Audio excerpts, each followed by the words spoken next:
Тэгээ сүүлд нь би одоо морийг идэлх ёстой байна гэд идэлэнгүүтээ өөр адуун дээр очиод туслахуудтайгаа очиод морь барьж аваад эхний үед мэдэхгүйгээр морион бариад адуун дээрээс нь идлээгүй байсан морион барьж аваад шууд гэртээ давхиж ирээд маргааш нөгөө морио унаад адуургаа давхдаг гэсэн.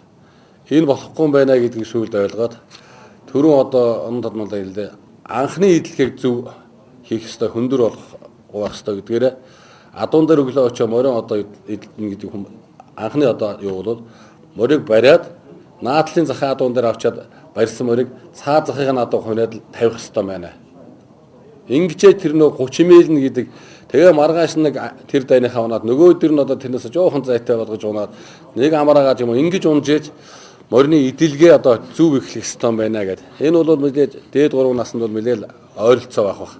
Идэлгээний хувьд мордод тавих ёстой байна гэдэг. Одоо бол бид бас сүүлийн үед морд хижээгээд уяад ингээд байхаар мөнхөл идэлгээтэй болж л да. Гэхдээ л энэ одоо харж байхад амьдрал дээр тохиолж байгаа юмнууд бол биднүүд намар байлгаж байгаа 11 сард одоо өвөл хаврын тэргуул сард уралдах морд өвөл авчиад хижээхдээ шууд адуун дээрээс идлэхгүй авчираад тэгэл хүүхдүүдийг тарган морийг одоо таавал ажил хийгээд шууд дахиад 70 тойрдог юм 5 км явуулчихдаг 10 км цогоод унаад эдэлж байгаа хэлбэр нь уралдахгүй боловч ингээл одоо винд нь хөндөр суулгаад нөгөө усын гадагшлуулахгүйгээр өөхөн тарга махан даргаарынхаа ялгаа гаргахгүйгээр морь uyаад байхаар алдаа гараад байна уу гэсэн нэг юм ойлголт төрсөн.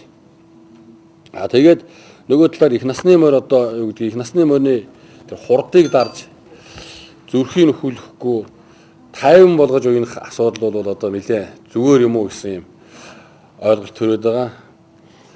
Энэ яг амьдрал дээр ингээд жишээ авахад энэ жил одоо улсын наадмын 5 дахиад алтан төрүүлчтэй тэр бүртээ алтар гэдэг алтар морийг өнгөрсөн жил биднүүд очиод адуунаас нь авчирсан. Тэгээд авчираад тэжээл өгч сургасан алтар морд тэжээл идэхгүй 10 гаруй хонсон. Тэгээд байлгаж жагаад хашаанаас гаргаад адуун дээр тавьсан. Тэгээд хавар бол эдэлсэн дээ алтар морийг.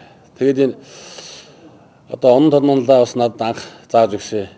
Их насны морийг давхлын газар үзүүлэх ёстой маа гэж эдэлгээд тэгээд энэ морины давхлынхаа газрыг үзээгүй морь яаж болох вэ гэж. Тэгэхээр одоо 25 км уралдах байгаа морийг 25 км сунгах ёстой биш байна л да. Зүгээр тэрийг унаад нөгөө эдэлж явах үедээ түрүү нэг үг гарсан да таанууд сайн анзаарсан бол дашуур хүлээх тийм ээ дашуур хүлээх болтол нь морийг унах ёстой маа гэж. Идлээ бүтлэн эдлэгээр хандсан морийг нөгөө давхлын газар үзүүлэхэд сайн унаад ингээд сэтгэлийнхэн тогтоогоод тайван ингээд хүнийг биднүүд ингээд яг яриад алхаад байхад хүн чинь түүртдэггүй шүү дээ. Аюул мэдэхгүй яриандаа алхаад 10 км алхацсан ч байж магадгүй. Тайван явж байгаа шүү. Тийм болгож ижил их насны морийг одоо уйх ёстой болов гэж. Тэгээд одоо биднүүд зүүн талаас ингээд олон газараас хурдан морь авчаад уйж जैन таарладаг эргээл явцдаг гал. Тэр тэнд л явдаг гал. Тэгэл нөгөө гараатан морийг энд авчираад олон сайн морьтой нийлүүлээд л болоогүй багт нь хоёр тарлал тавих юм бол тэгэл цаашаа явахдаа хүүхд тамлаад хөөр дахиад энэ одоо юунд гүйцэхдэггүй байхамаар гэж бодоод гидсэн чангараал тэгэл эргээд 3 км яваад болох юм болчиход байсан. Тэгэхээр их насны морины одоо уян дээр бол тэр таар гэдэг юм их бага хэрэглэмээр юм шиг. Манай баруун тийшээ завхангоо болтой гэдэг уйхаараа бол ерөөсө хөл савдгүй юм бил. Дандаа л тахиулчдаг. Өсөргээ гэж ярьдаг. Тэрийг өнөөдөр 3 км ухсаа, маргааш 4 км ухсаад, нөгөөдөр 5 км уралцдаг, ууглаад уралдаад байдаг.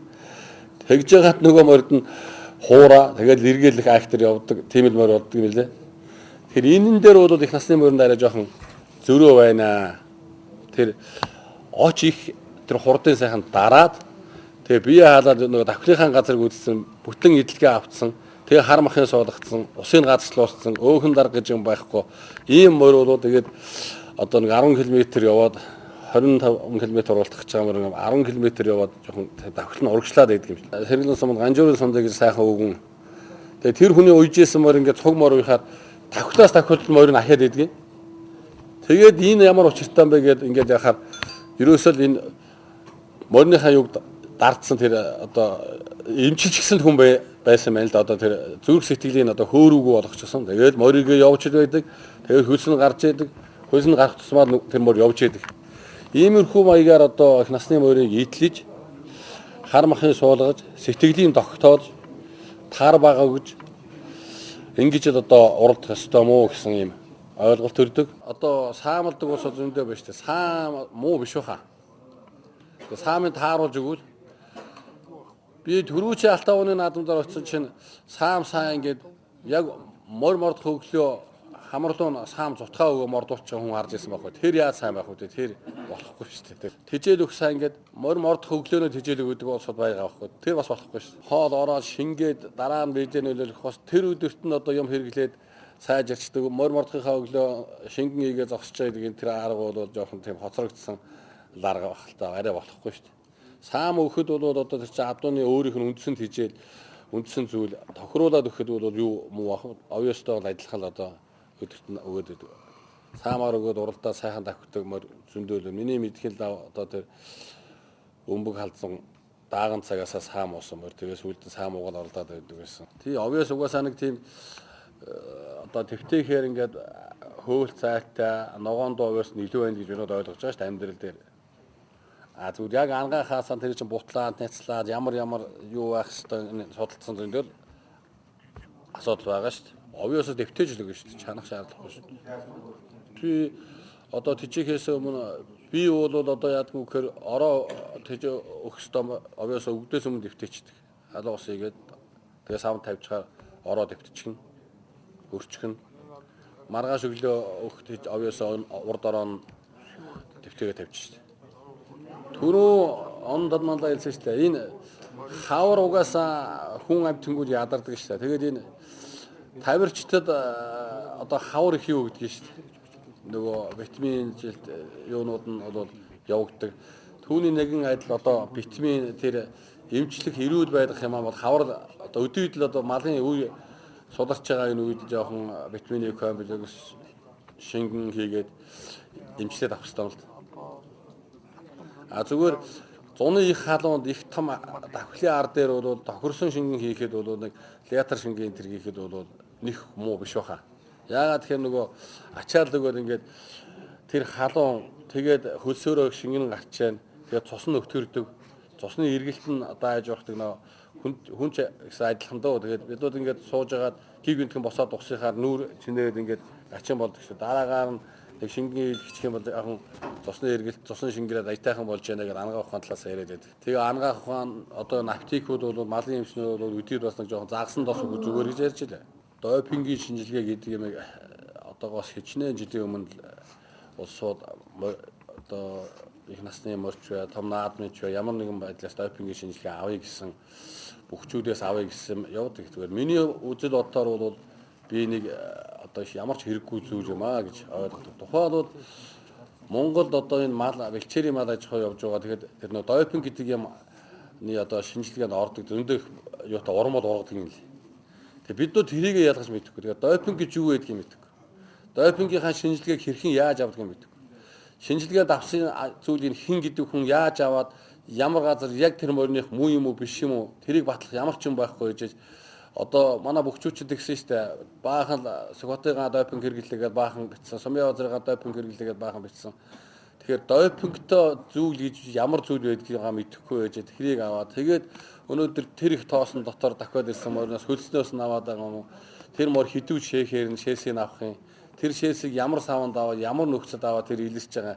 Уг нь илрүүлийгээд л зөндөө анхаарал тавиад ярьж исэн баг л та. Тухайн бол энэ бүр яриа гарч ирсэн шүү. Энэ эдэн уяач дээрээс допинг хэрэглээд байна. Нэг жил одоо сондож угаан их мод олон сайн давхсан. Тэгээ улаан сайдын зэд мөр энэ хайрыг түлээд авахтал тэнд байсан нөгөө шинжилгээ авдаг эмчнэрийн нод бүр миний жихэн сонсогдоод ирсэн баг. Энийг одоо л барьж авах хэрэгтэй юм шиг эднүүдээс жихэн дайбаг хийжлээгээд ярьж яасан. Тэгээ тэр бариад авсан сүйт юм байдгүй. Тэгээд тэр бол одоо яг миний үзэл бодлын хувьд бол энэ бол шал дэмий зүйлээ. Тэгэж 5 цагаас илүү зарж ясан одоо тэрийг одоо тэр наадмын талбайг догчуулах юм өөр юмд хэрэглэвэл.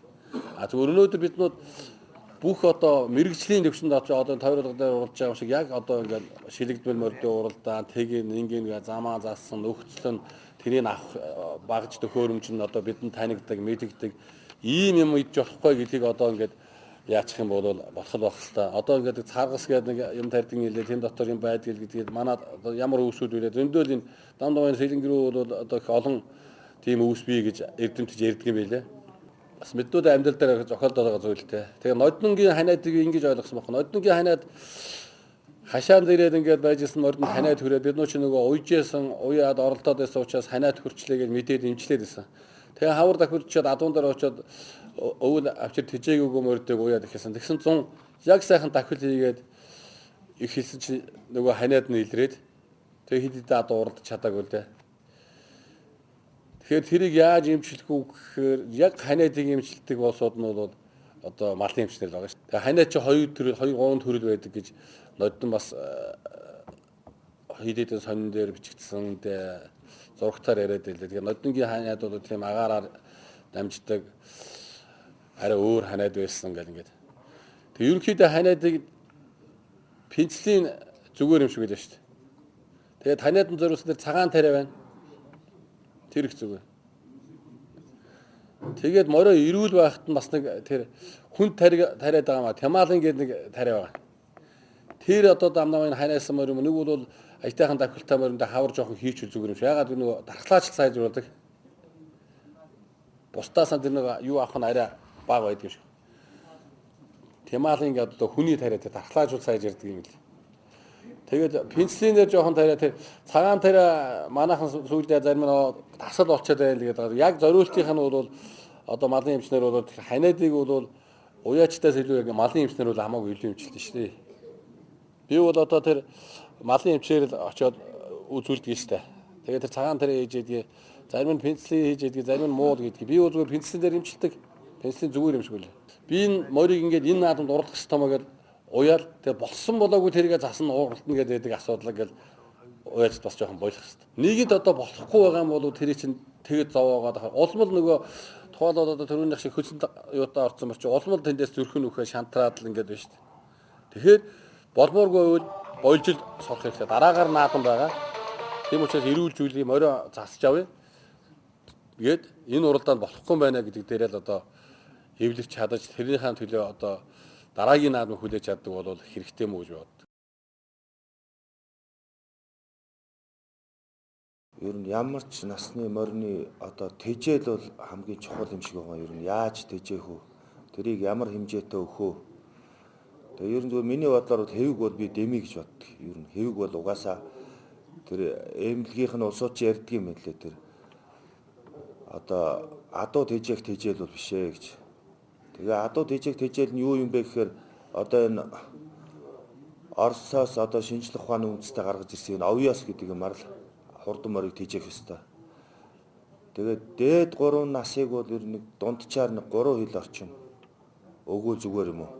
Тэгээд доод насыг бол яг хөө тэгээд эцэггээ тарганаар нь ялгаад нэг дундчаар нь 2 хил орчим. Тэгээ ер нь нэг удаа өгтөө одоо өдөртөл юу гэсэн үг шүү дээ 3 хил тэрийг өглөө оройд 2 хуваагаад өгнө гэсэн үг. Тийм наадмаар уяад бодоогүймөр яагаад болсонгүй вэ гэдгийг дүгнэлт хийгээд наадмын дараанаас тэр морин дээр ажиллаж эхлэх хэрэгтэй. Ер нь тэгээд намар өвөл хавар болгож иржээж жилийн дараа болох морь байна 2 жилийн дараач болох морь байна. Яг тэр морио одоо яг юу нь болохгүй байна. Тамир тэнхээ нь болохгүй байгаа мó амьсгаа нь болохгүй байгаа мó тэрийг өөрөө нэг жил 2 жил одоо юмыг бас багцаа авъя адуугаа тижээ сурыг үүдэр заавал олон морь оролдох хэрэг байхгүй. Ердөө нэг юм уу 2 морин дээр л ажиллах хэрэгтэй. Тэрийг өөр яг гарынхаа дэргэд яг тулж ажиллаад ердөө болж өгөөд өөрсдөө тэрийгэ тижээгээд өөрсдөө идлээд унаад ингийн бол үр дүнгийн үүснэ. Тэгээ тижээл бол тэгээд тэр их хийцнэрээ болохгүй шүү. Хамгийн гол нь тэрийг л ойлгоо. Ер нь хурдан морж ер нь өлөн бөөргөө сайхан байнгын бэлтгэлтэй идэлгээтэй л байх хэрэгтэй. Тэгэхээр хамгийн гол нь тэр тижээл маш зөв тэр үндсэн тамир гэдэг юмд л наалдуулж өгөх хэрэгтэй. Тэрнээс тэрийг гахаа шиг болтол нь таргалуулахын нэр биш угаас. Зүгээр би өөрийнхөө багцаагаар ярихад хүн нэг юм уу 2 адууг сайн тижээж додомжиж 1-2 жил тэгж арчил тордсноос л хүн уяа сурна. Тэр тижээлийг сурна. Тэгээ зүгээр би бодохдоо азарган соёолон бол ер нь мориго бодох юм бол ер нь бас хөнкөө уяал орно. Яач ч бодсон гэсэн. Тэгээд соёолын азарганд бол гүү хураалга дэмий юм бэл. Би өөрөө биеэрээ үзчихлээсэн. Ер нь сайн байгаа соёолын адууг ер нь хорж байгаад л ердөө ганцаараа дангаар нь ойлгож байгаад уралдах шиг сайн байх. Тэгээ заавал одоо тэгээ соёолын адуу шиг заавал манайх энд бол 3 хүнчээдөө 4 сунгана гэж 4 сунгадаг. Тэгээ заавал одоо тэр адуу 4 сунгах шаардлагагүй ч адуу байна. 2 сунгаад уралдах ч адуу байна. А 4 байтга одоо 5 6 давхгүй